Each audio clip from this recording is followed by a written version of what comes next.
Hey everyone, Coach Investor back to another video for today. So in today's video, we're not going to talk about the financial markets. No, we're going to talk about sports cards, card collecting, investing in cards, and well, the whole world with regards to sports cards.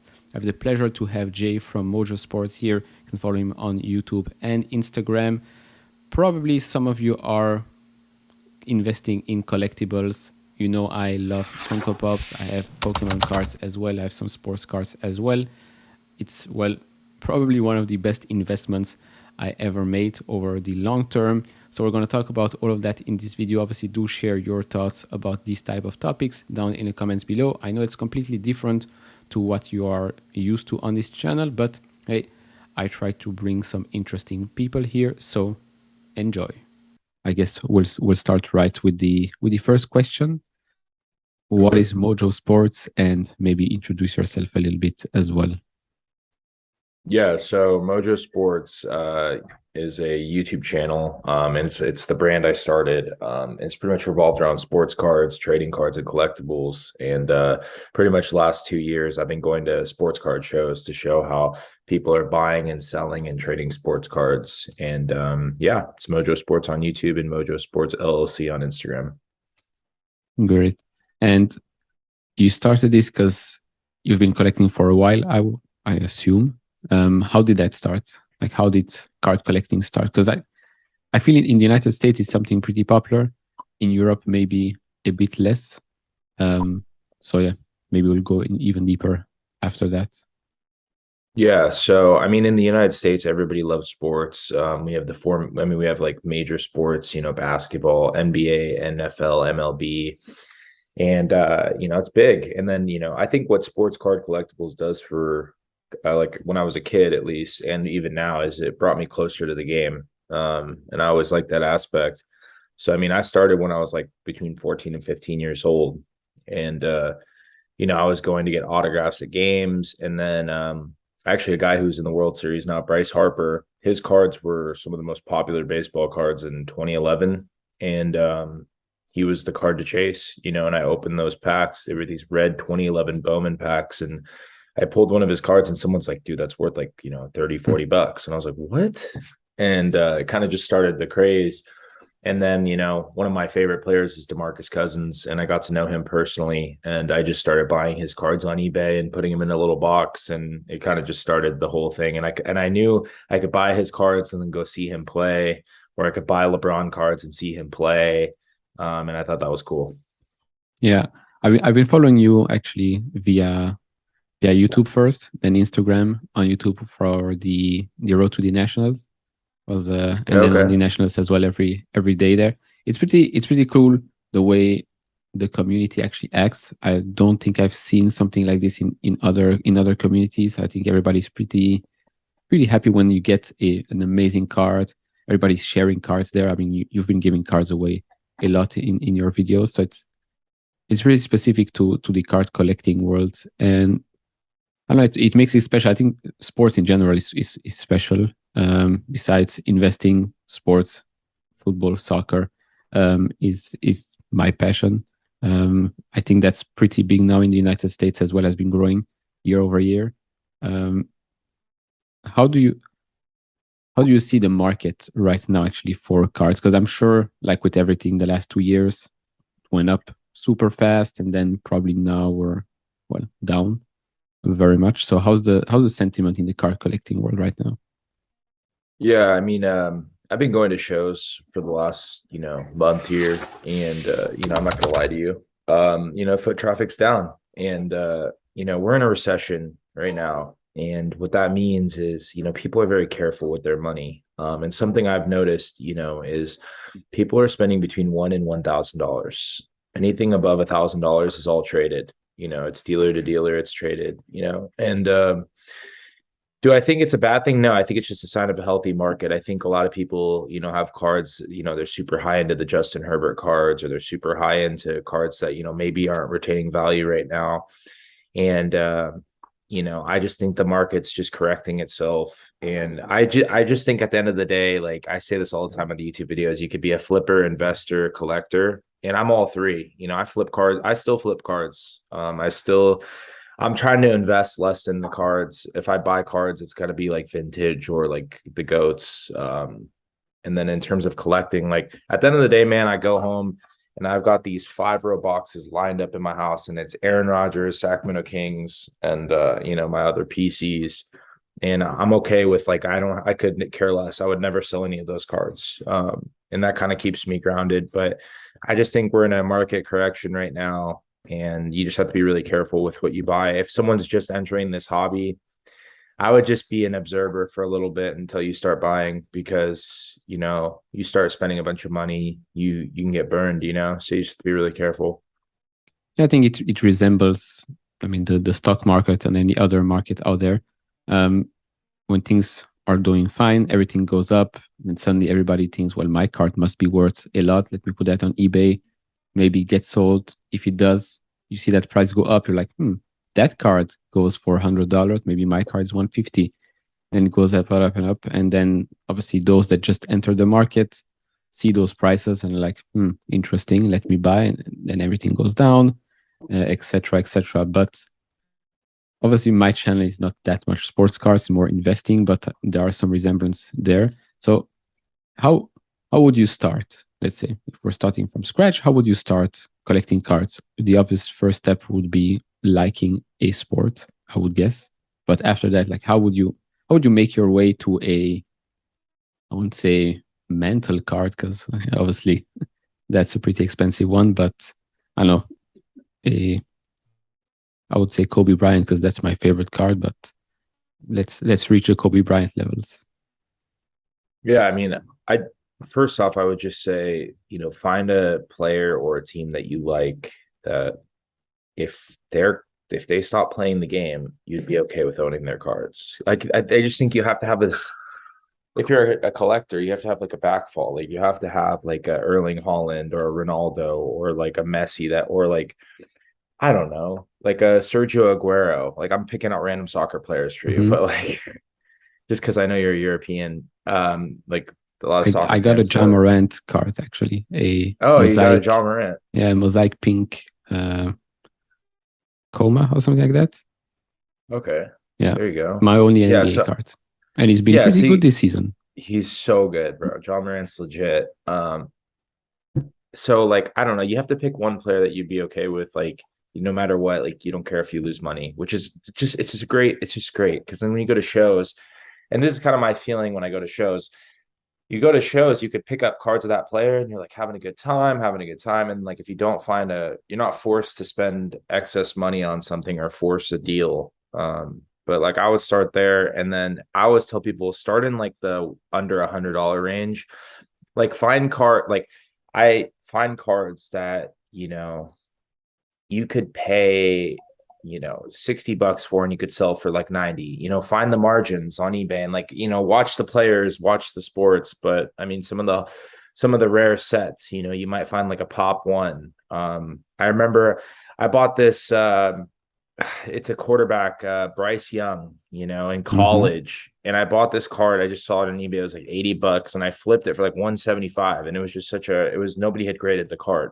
And I was like, well, this card hasn't really sold. I was like, if I buy it, I can price it at whatever I want. So you kind Yeah, of have to look into that, and don't go into the whole, I don't know. I'm not an expert, to be honest with you. I couldn't tell you exactly the blueprint of how to do it. Like I've learned more through my mistakes than I have my wins. And that's kind of what you have to do. But I mean, I don't really have like a cookie cutter way to do it, but I would just say start with like a player or a team where you just you're okay with it. yeah, Like no, you makes don't have to worry sense. about money. Yeah, no, it makes sense. Now, I want to ask about the shows, because obviously there are different type of shows, small one, big ones. What makes them special, and what are the things that you would like to see improve? Because I know you had some comments about the latest national one. You didn't really like Atlantic City. Um, Yeah. Next year I really want to come, because I don't know, it's it, the way I see it is like it's so much fun. It's the hobby, plus everybody's there, so it feels like a family in a sense. Um, like I collect, well, obviously mostly soccer cars. I've got some F1 cards as well. A couple of signed Max Verstappen ones. But yeah, how the shows, small one, big ones, what are the pros? What are the cons? Yeah, I mean, man, I've been a big advocator in like going to shows because for me, going to shows was it was making connections, making connections and building relationships with people and learning how to do deals. Like most people that I was dealing with were in college or they were like in their 20s, like I am. And it was just like it was cool, man. You were amongst the community that like everybody wants to win. There wasn't like unless there wasn't really any like negatives to going to shows. I mean, obviously, like spending money on flights and hotels if it didn't make sense. But man, like I've always set up at shows to be a buyer, behind the table because everyone brings you cards and if you're on the other side of the table, you're paying pretty fair prices and you're getting stuff that you could grade or you could sell. So I mean, the pros of the shows is the building of relationships, the networking, and then like I don't know, the cons are like shows just like there just hasn't been that much foot traffic, and like for me, like I was going to shows at like peak times where like even I was like spending 20 or thirty Mhm. thousand dollars a show, and like now that's going down. Like I spent like to put my numbers out there, I only spent like $4,900 in Del Mar, which is like actually kind of low for me. Usually I'll spend, I try to spend 10 or 20 grand on cards. But I think that's just an indicator of what's going on in the market and the economy. But I think shows are a great way to make connections. And at the end of the day, man, like this hobby is full of such like, man, there's so many like bright-minded people in the hobby that you can connect with that, man, you don't know what like most people's job is not full-time cards. Like a lot of them come from real estate, a lot of them come from they're like you'll find somebody that's part of a marketing team of like a huge Fortune 500 company. You'll be like, well, I never knew. And then you'll be at dinner and you'll learn more about them. So I can tell you that if you make connections in the card community, it could lead to bigger and better things. Yeah, no, for sure. I mean, even if you don't spend that much, I've seen the latest videos. You did pick up some nice cards that I think in the future might be worth more when the market returns to, let's say, normal state. Doesn't have to go peak pandemic levels, but normal state. I think some of these cards are going to be pretty valuable. But you touched on something I wanna talk about more is the what did the card collecting hobby do for you personally? I mean, you said you're meeting people that you wouldn't have met before. Probably opened a lot of doors. I mean, I've seen the Derek Jeter interview. So yeah, how's the hobby actually helped Yeah, everything? man. I mean, I've always been an advocate bigger than cards, and I'm trying to find out what that means still. But to me, I think the connections, the friendships are great, but I think I've like, the Jeter opportunity. I filmed with the New York Mets. I built a brand, that like I built this in an office that I was paying $440 a month for, and I didn't know what the hell I was doing. Like I remember drawing this logo up like 50 times and throwing it into a dumpster, like a little paper basket, and I was just like, I don't know what I'm doing. It's the pandemic. I'm in a breakup now. um I don't know what my life's going to be. And I made this brand, and if you would have told me, man, you're going to make this brand and like you're going to meet all these cool people and you're going to go travel across the world, like, and in the world, the United States, like I would have been like, no way. So I think like the connections are great. What else? I mean, long term, okay, here's a big one. The goal is to build long-term relationships early. So what does that look like? I value the relationships more than I do the deals. I don't really care about transactions at these shows. Like, yeah, is it cool if I make the deal and I make a bunch of money? Like nobody actually really cares about that. To be honest, like, yeah, there's like a return on investment, but I think more for me, more the relationships I built have more value. I've built some solidified relationships with people and these companies in the industry that, um, I can help them and they can help me in many different ways. So I would just say like the networking aspect from shows and, like as a man, I mean, the shows have taught me a lot. I've learned how to be open-minded. I've learned a lot about, humility and being humble. Um, and I've learned how to do business. I went to college, got a marketing degree, and in my mind, I was just like always under the impression like I didn't want to work for anybody. And I don't know, I still feel that way, but that's kind of changing. But I don't know. It's just taught me a lot, man. I think I learned more in the card shows than I did at school in terms of things that I can actually use. And that's pretty crazy.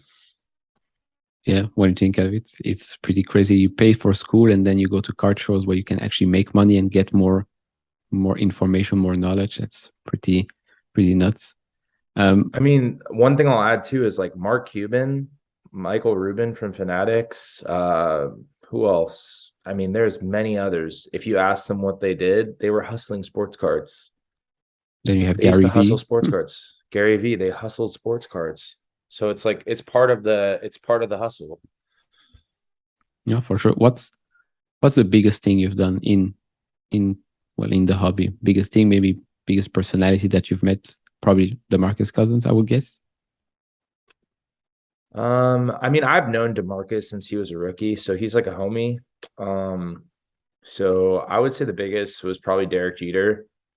But I mean, if you take the celebrities out of it, one thing I'll tell you is like these kids, right? I like to give back to the kids. To Mm-hmm. me, meeting them is like one of the biggest things I get to do. And people always ask me, why do you give out this free stuff? Like, what the heck's going on? And I'm just like, listen, I was 15. I remember being that kid. I look for these kids that I remember being there when I was 14 or 15. And I remember, luckily for them, collecting is cool. But when I was 14 or 15, collecting wasn't cool. I was made fun of for collecting cards. I was buying LeBron James autographs, and my friends were telling me, this is stupid, this is geeky, and they would make fun of my YouTube videos, and it hurt. It hurt me, man. I really just like I was bullied essentially, and I didn't like it, man. I still reflect back, and it still hurts for me, because I always loved sports cards and autographs, man. It was something that like it always felt safe for me, man. And like, I don't know, it's getting me right now, but it's like, I don't know. I see these kids, and I can give them an experience that could bring them into the hobby and keep them here. And like, if I do nothing else right, if I don't become the best sports card investor, if I never open a card shop, if I never build this brand and do whatever the heck I want to do, or never able to travel to another show, at least I was able to leave a lasting impact on like a kid's life that I could see a part of me into, and I can like it's pure joy for me. 100% agree. I mean, I'm 28 and I still love opening up packs, whatever it's Pokemon or whatever. Actually, when I bought some Pokemon cards, not a couple of years ago, first edition Pokemon cards, graded ones, everybody was like, why are you buying? Why are you buying this? Who's playing? And then, yeah, obviously it's worth a lot more today. But yeah, the feeling you get from cracking those packs open and like, what am I getting today? I'm like, there's no I wouldn't say there's no other feeling, but there are few occasions when you get this, I don't know, happiness, let's say. So I think it's great things that you're doing at the shows, giving away cards to kids. I mean, the smile they have, most of them are still a bit like, I wouldn't say, yeah, maybe timid, like, oh, I've got some cards now. I'm like, But I think deep down they're really appreciative of what you're doing. Yeah. But I want to touch on the brand, Mojo Sports. What's the end goal? I mean, where are you going from today and then fast forward, I don't know how many years? Yeah, it's a great question. I've been thinking about it while I've been up here. I my dream has always been to open a card shop, man. And I don't know, I want to open one, but I'm not ready. I know that I can still do there. If I opened a card shop, I wouldn't be able to do what I do. I know it. There's just no way. I'd have to be at that shop. I'd have to manage things. I'm not ready to give it up. I feel like there's still another Mets opportunity. There's still another Derek Jeter down the road. And if I open a card shop and I have to sit there, like I've been back and forth, man. Like I was talking to my good friend Jimmy from the Kentucky Road Show. He's a really good friend of mine. And I was thinking back, and he and I like to, spit back inspiration from each other. And like, I just like, I feel like at some point I want to open a card shop. And then the other point, it's like, I don't want to give up what I'm doing. And it's like so hard for me. And this is the first time I've ever opened up about this. Um, but it's something I've been reflecting on this last week, because it happened like a week ago. There's some videos coming out. Um, so like end goal would be it'd be cool to open a card shop, but and I say this in like the most humble way, like I know I could open a card shop. Like I could easily open a card shop. Like it's to me, it's like low hanging fruit for me to just open a Hmm. card shop. Like I know I can do it.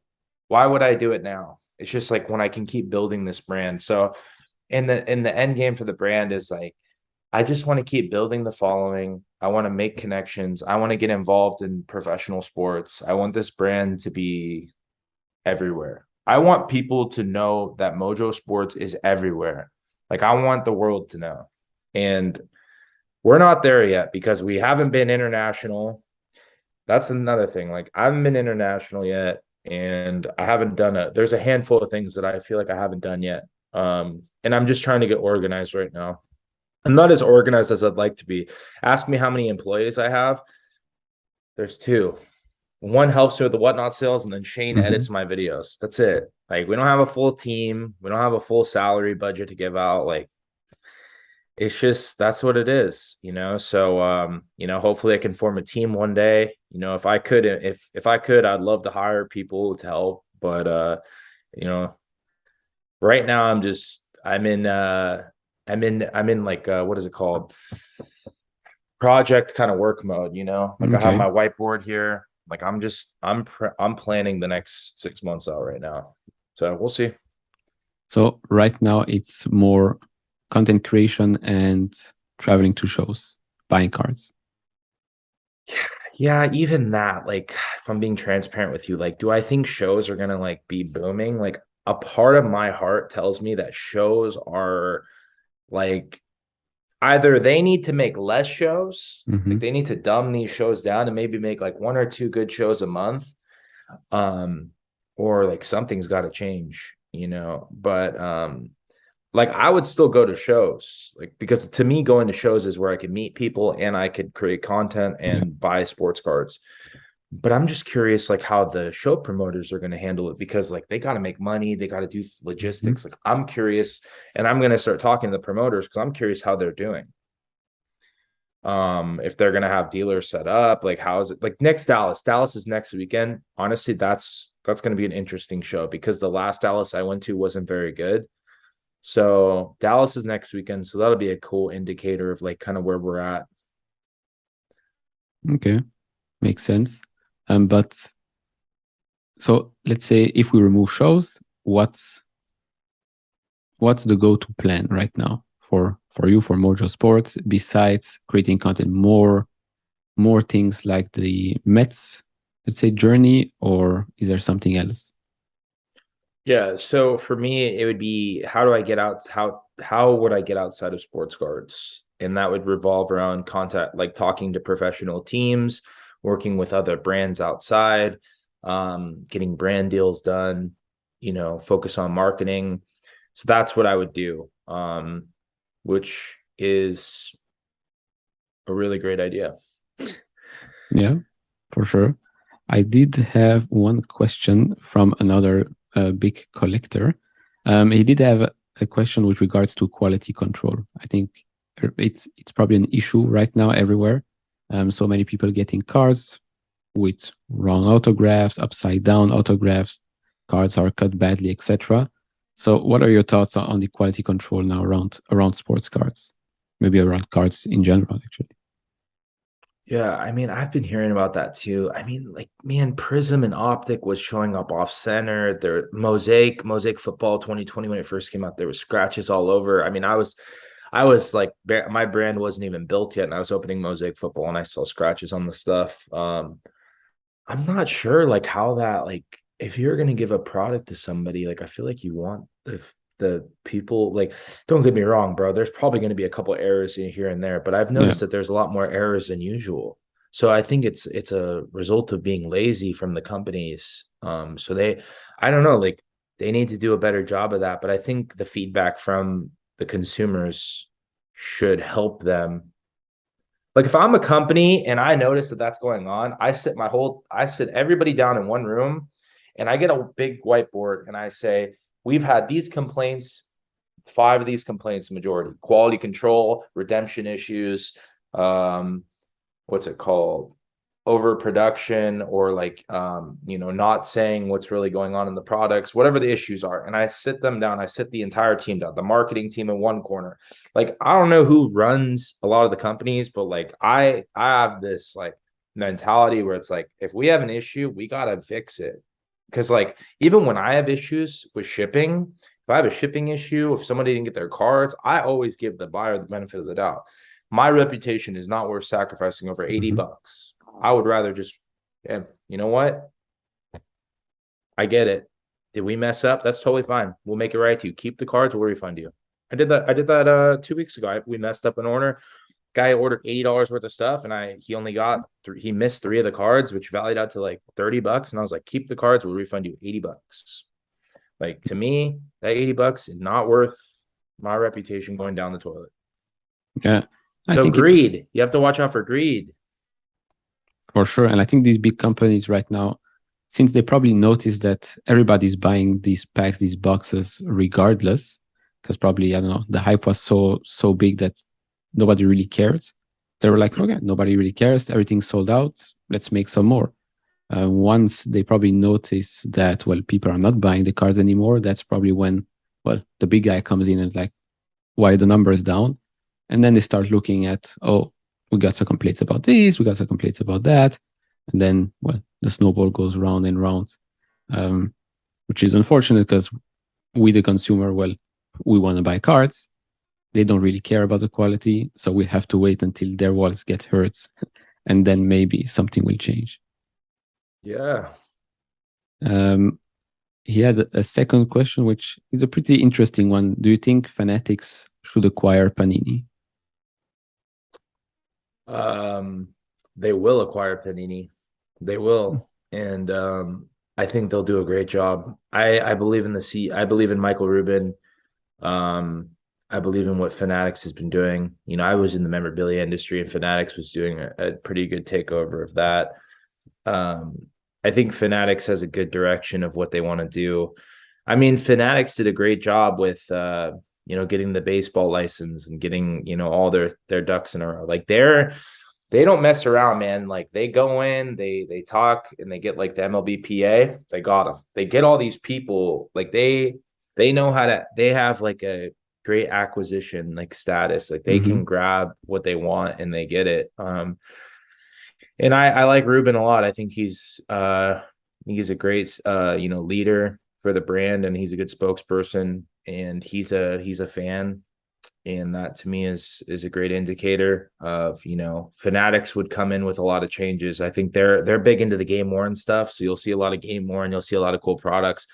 What I think Fanatics will do, and I'm assuming this is what's going to happen, or if it hasn't happened already and we just don't know about it, is like I feel like Fanatics acquires Panini, but then they just merge together. Like Panini is still the brand.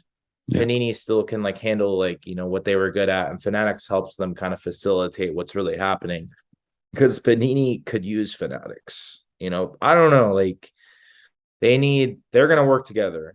I think that's gonna be good. Yeah. I mean, I don't know where it is, but probably somewhere in the room. I've got the Panini, the sticker album. I think I've been doing this for so long for the World Cup. But I think it's their last one because I think the next one will be Tops in 2024. But yeah, should be interesting.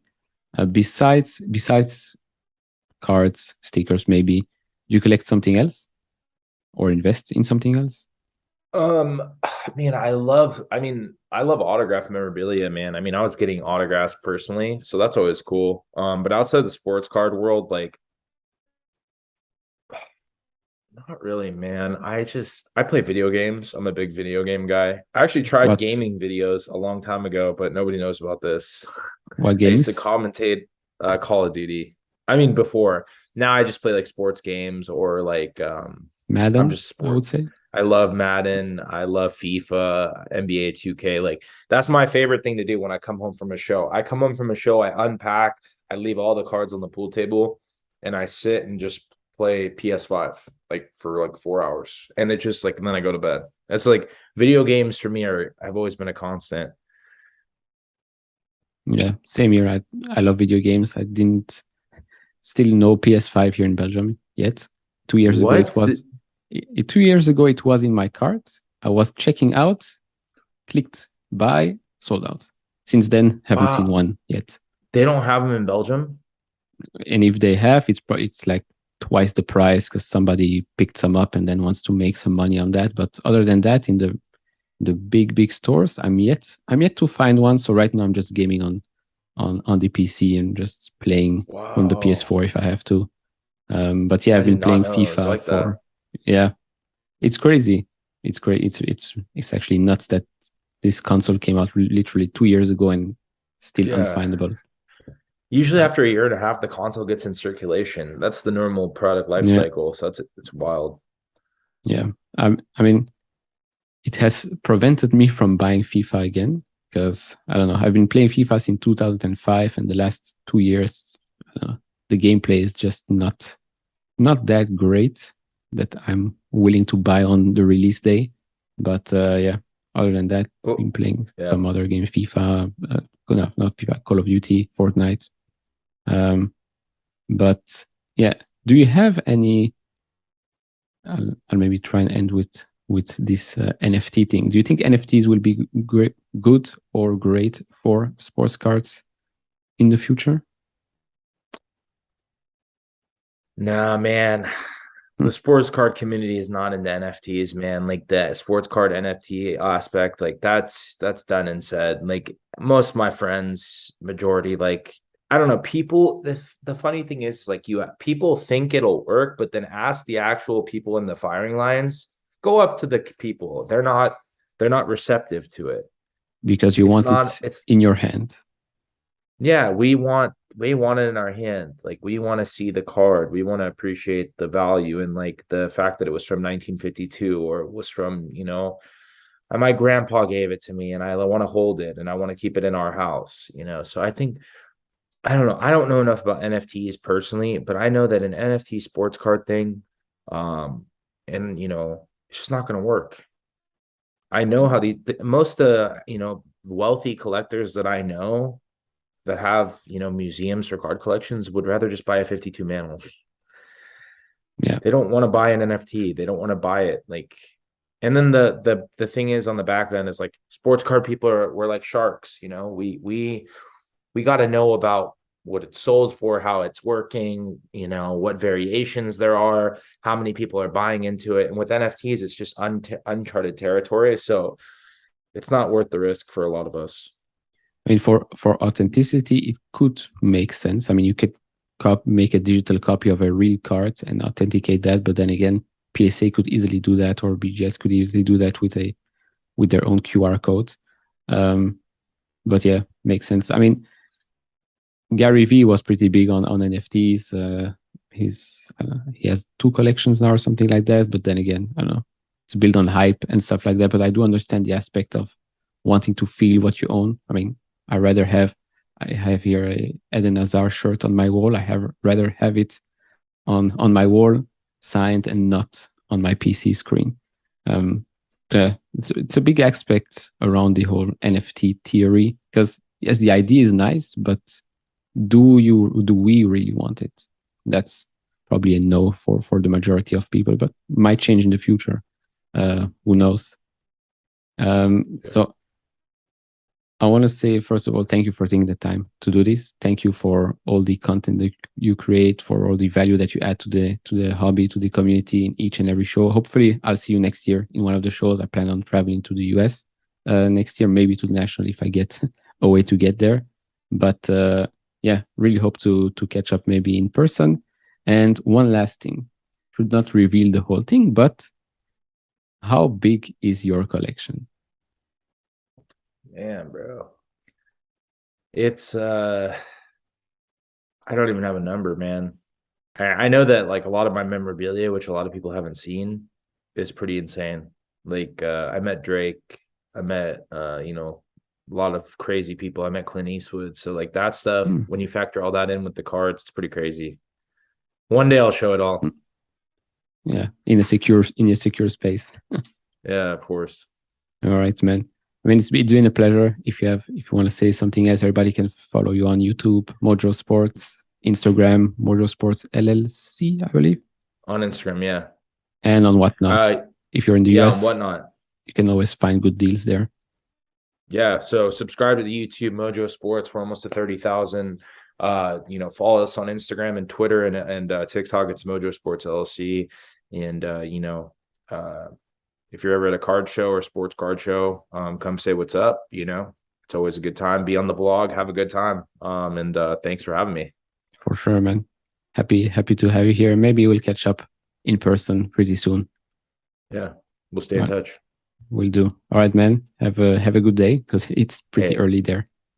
Yeah, I know, man. I'm gonna get some work done. It's 11:36, not too bad. Yeah. Hey, man, thanks for having me, man. I really appreciate it. I like your questions my a lot. pleasure. My pleasure. Yeah, we'll talk soon. I followed you on Instagram, so stay in touch. For If sure. you have any questions or you want to talk about soccer, that'd be sick. Yeah, I'll actually ask you right now. Besides the United States, because this is the obvious answer. But do you follow soccer? Like, do you have a let's say favorite soccer team? Yeah, man, I love the World Cup, man. My family goes crazy. I'm half Persian, so So Iran you and have America Iran. are in the same Yeah. group. So my family's gonna go crazy. There's a lot going on in Iran right now, but I think soccer could really help liberate things and bring, For sure. awareness. But I'm gonna be watching Iran, America. I'm gonna watch Brazil. Yeah. I got I got Neymar's 2014 Prism Auto, so I've got the 2014, but no auto. oh dang, yeah, I have the auto, so I'm really just like, and it's on sticker, it's perfectly on sticker, which nobody really says on sticker, but like usually his autograph falls off. Yeah. So I'm really banking on Brazil, man. I need them to do well. Yeah, it's my pick as well. I think Brazil will win it. I think I it's hope their so, years man. because I don't know. They have the team, they have the player, and probably I don't know. Other teams aren't that in form and have lots of injuries, but will be interesting because a Winter World Cup in Qatar, weird conditions probably. But yeah, will be interesting. And then the next World Cup is in the United States, so that will be extremely interesting. Better see you there. Yeah, for sure. Hopefully sooner, but yeah, you'll definitely see me there. All right, man. Yeah, let's keep in touch on Instagram and have a good one. Amen. Thank you.